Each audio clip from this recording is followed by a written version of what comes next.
When Drake first came out, I was like, he just gonna be here and go in the mall. Cause I was like, I keep hearing, you know, the basic shit.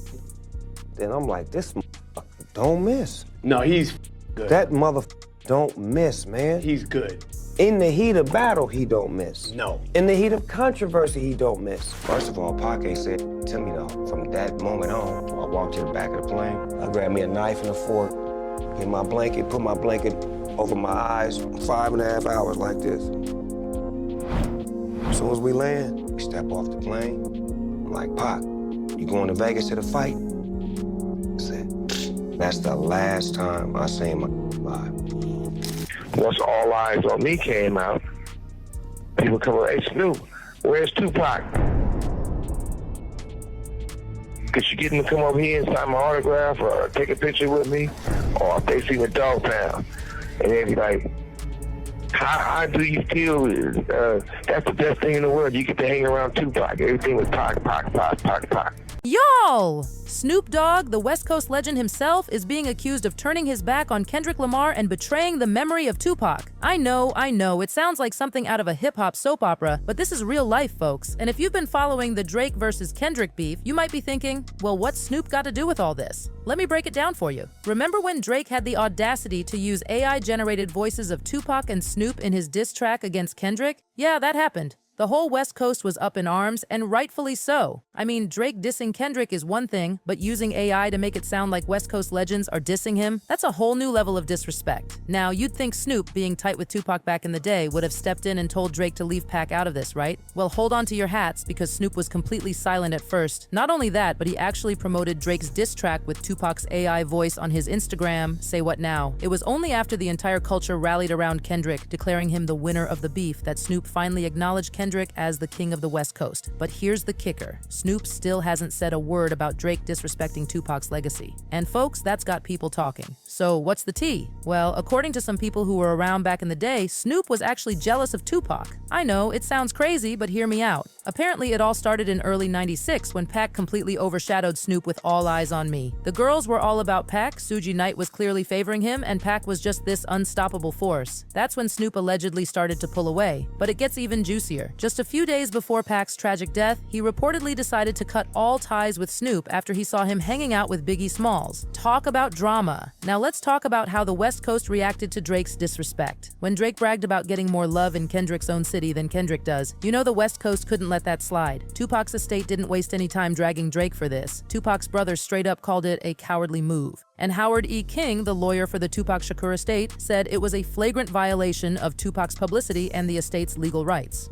King didn't mince words, saying, the estate would never have given its approval for this use. The unauthorized, equally dismaying use of Tupac's voice against Kendrick Lamar, a good friend to the estate who has given nothing but respect to Tupac and his legacy publicly and privately, compounds the insult. Looks like Drake seriously messed up by confusing Hollywood-gated communities with the real heart of Los Angeles. It's more than just a mistake. It shows that he doesn't even get the culture he's trying to fit into. As one commentator put it, Drake confused Delilah for Watts, he confused Poppy for Compton, he confused West Hollywood for Englewood.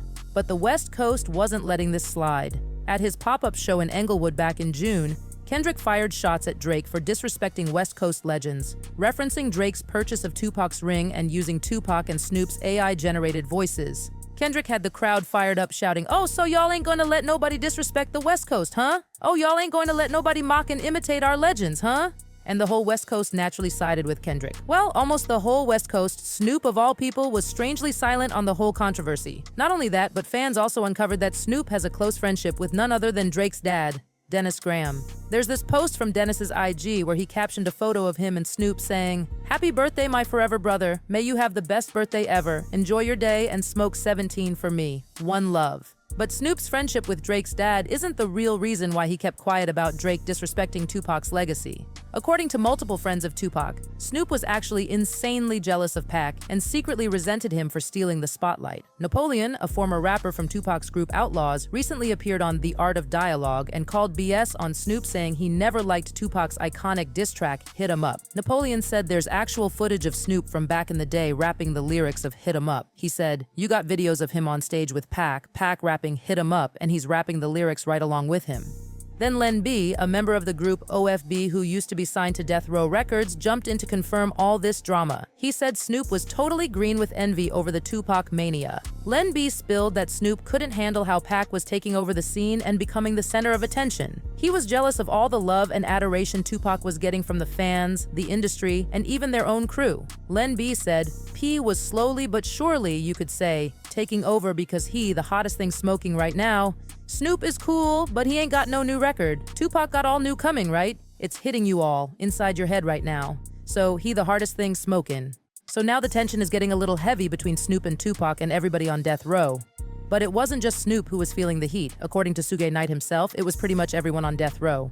Suge said, when P got bigger, everybody on death row, that's when the jealousy kicked in, that's when the PO kicked in, that's when the plan came up. Suge painted a picture of how things changed after All Eyes on Me dropped. He said people used to come up asking for Snoop's autograph, but after Pac blew up, it was all about Tupac. Everything was P, Suge said. And I think jealousy would made the reason why I'm speaking on it because we should never have to go through this. But Suge didn't stop there. He recently added more fuel to the fire with some jaw-dropping comments about Snoop and Pac on a recent episode of his explosive prison podcast, Collect Call with Suge Knight. Suge threw major shade, hinting at Snoop's possible involvement in Pac's death. And he straight up said Snoop had some serious explaining to do. Suge didn't hold back, saying he wanted a real heart-to-heart with Snoop, almost like he's suggesting that Snoop might have betrayed Tupac. He said, I knew that Pac did everything right about him by putting on All Eyes on Me, speaking about him and being real with him, and if it's true what they say, this call and your telephone number will be monitored and recorded. Face to face, it's going to be a lot of splaining to do. Suge kept spilling the tea, bringing up a story from Warren G, who recently dished on Drink Champs about the night Tupac got shot in '96. Warren revealed that he convinced Snoop to chill at his place in LA instead of heading to Las Vegas with Pac and Suge. Warren spilled all the details, saying that Snoop was originally planning to go from LA to Vegas for the Mike Tyson vs. Bruce Seldon fight on September 7, 1996, but thanks to Warren, Snoop ditched those plans and stayed in LA with him instead. But here's where it gets really messy. Warren G dropped a bombshell that caught Suge's attention and got him wondering just how much Snoop might have known about what was going down in Vegas that night. Warren revealed that he and Snoop learned about Tupac getting shot through a live update on a Nextel radio or walkie-talkie while they were just hanging out at Warren's place in LA. Suge found that pretty shady and couldn't help but question why Snoop was even carrying a walkie-talkie that night. He said, "Only way you would have a radio if you was at the fight with us and you had a security detail. Now, not having security detail, what you doing with the radio?" But Suge wasn't done stirring the pot.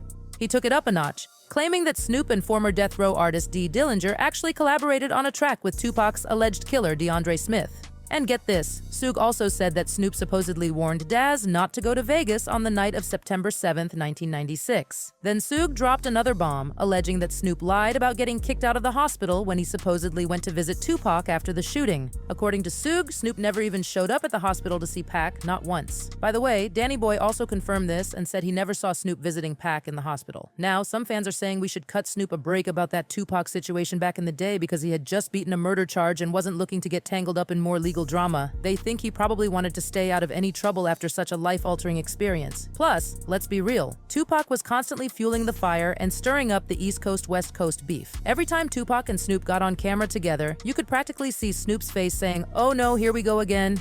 One fan said, "Snoop is the definition of not picking sides. We all were friends, and now you hate one don't mean I hate him. I'm here for the money and I'm not fumbling my bag." And someone else added, "Snoop chose J. Cole's strategy. That's why he alive and thriving to this day."